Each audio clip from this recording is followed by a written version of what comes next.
I've kind of always wanted to try Zima. I've just never got around to it. So I was at the store the other day and picking up some items after getting the Jurassic Park 4K Ultra HD Blu-ray box set. And I was like, I want some booze. So I looked and there was Zima. And so, yeah. It's okay. It's not bad. It's not blowing my socks off, but it's not bad. Any rate, so I want to talk today about some Sega CD. For those of you who've been wondering kind of why my uploading has been a little bit more sporadic than usual, I mean, it has been a little bit more sporadic than it's been the past several months, probably about the past year. But anyway, I had embarked on a huge project. I wanted to do a tray insert and a manual for every single retail US NTSC Sega CD game that was released. All 150 titles, mind you. Since we've all come accustomed to the versions that are online on the Cover Project and some other websites where they're in a DVD slip format, you have to print them on legal size paper, cut them out and put them in a DVD case. I'm like, well, that's okay if you want to do, a modern look, but there's no templates and no nothing available if you wanted to have a straight-on retail-like experience with the original jewel discs or the jewel cases.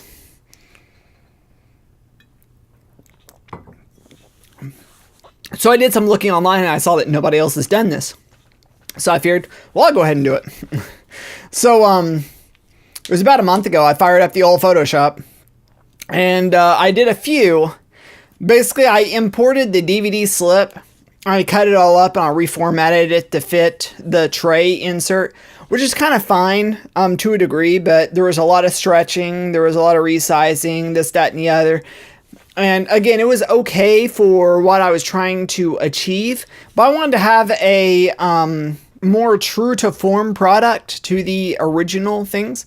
So I just went to this website, radigators.com. Don't trust Stinchler, or never trust Stinchler, or whatever it is. At any rate, this guy had like all kinds of Sega scans. The entire Sega CD library, he had full on page by page scans of the manuals. So I was able to download all my assets for the covers and whatnot from him. And the spine logos from the original spines and things of that nature. Then I brought those into Photoshop and started matching those up to my template. And I just basically was going, straight up. I put in the cover, cut out the cover art. I adjusted the contrast. I adjusted the saturation, some other things to make the colors pop more because the scans were kind of dead. If you held the scans up next to an original cover, it's just that they were kind of washed out. So there was a lot of work I had to do to kind of restore the original luster of the graphics and images. Any rate, so this went on for several weeks, this restoration, recreation process.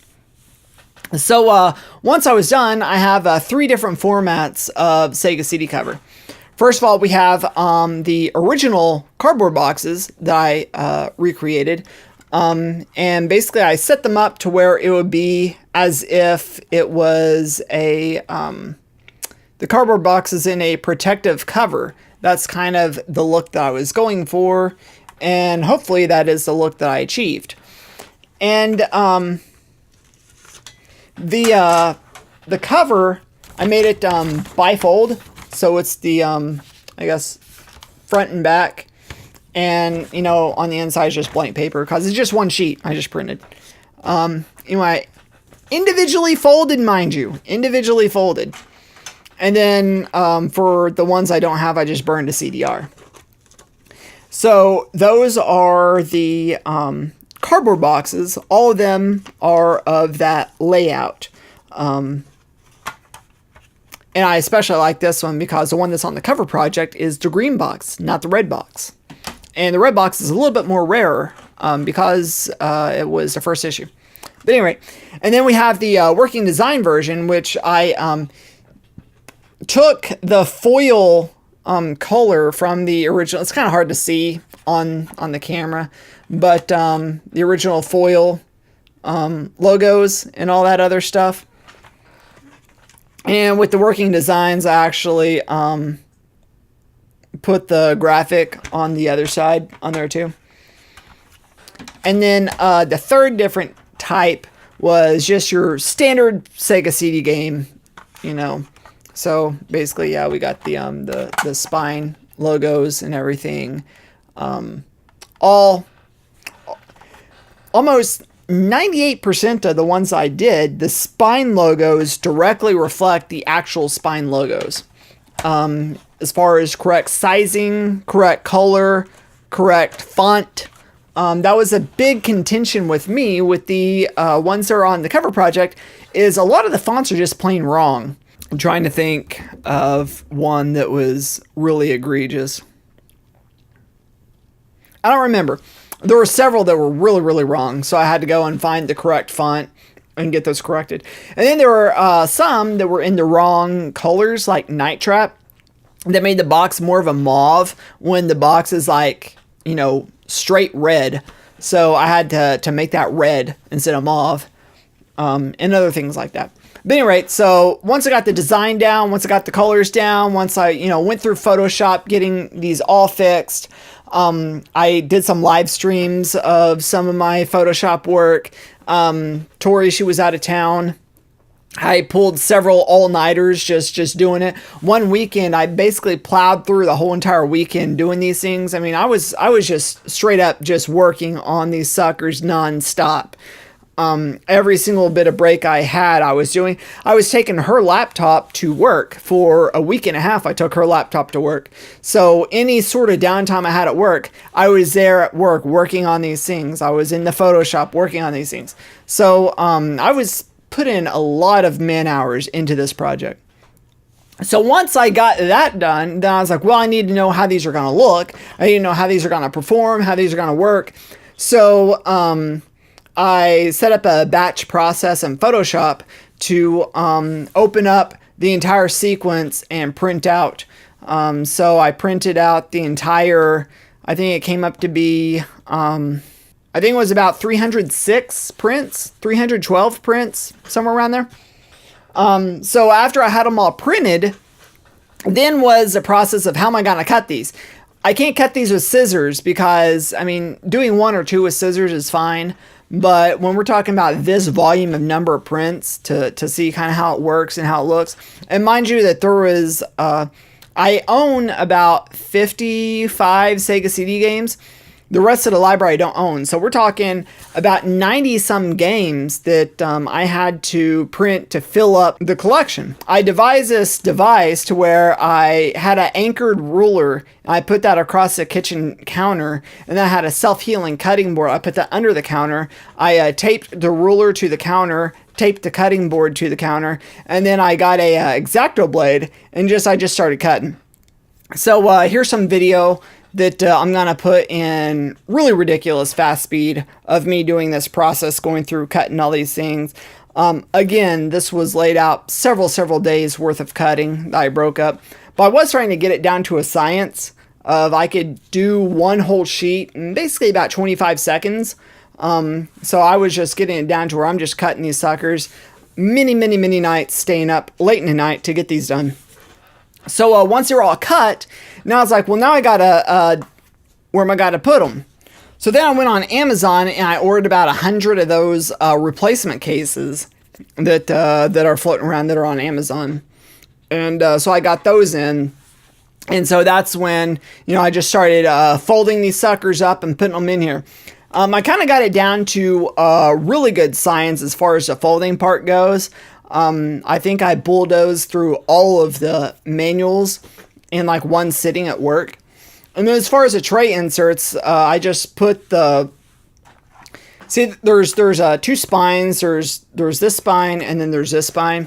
Well, this spine, the blue ends right at the edge. So basically, I just took that side of it and put it on the edge of the counter and just ran a crease on it. And I tucked that into the tray. And I ran my finger along it. I have a little bit of nail right now, so I was running my nail along that edge to make a nice crisp crease. And then I took an actual Sega CD tray insert from one of my games. I put that in there and pushed it to the other edge to make a crease there. And I took that out and I just rubbed my fingers across the edge to crisp and flatten out that crease. And then at that point, it was perfectly, angled. So I just laid the tray in on there and it worked out great. Again, that was several days worth of creasing the tray inserts to get them all done. And then came the arduous task of burning about 100 CDRs. So then that was another couple of days worth of work, was burning the CDRs. So now you can see why I wasn't having that much of a presence on YouTube. And the stuff I was putting on YouTube were basically just live streams of the process, because every stinking single last minute of my free time was spent on this project. Well, now that the project is done and now that it's over with, I was wanting to know, where do I put these? I was wanting to put them on the cover project. But apparently there was a problem with the FTP server or something like that. They said that they were not able to post anything to the website at the moment. They just said to simply post on the forum. So that's what I did. I went ahead and posted them on the forum. So now that they're on the forum, basically they're up for anybody to download, for anybody to print. Again, these are in exact specification to the cases.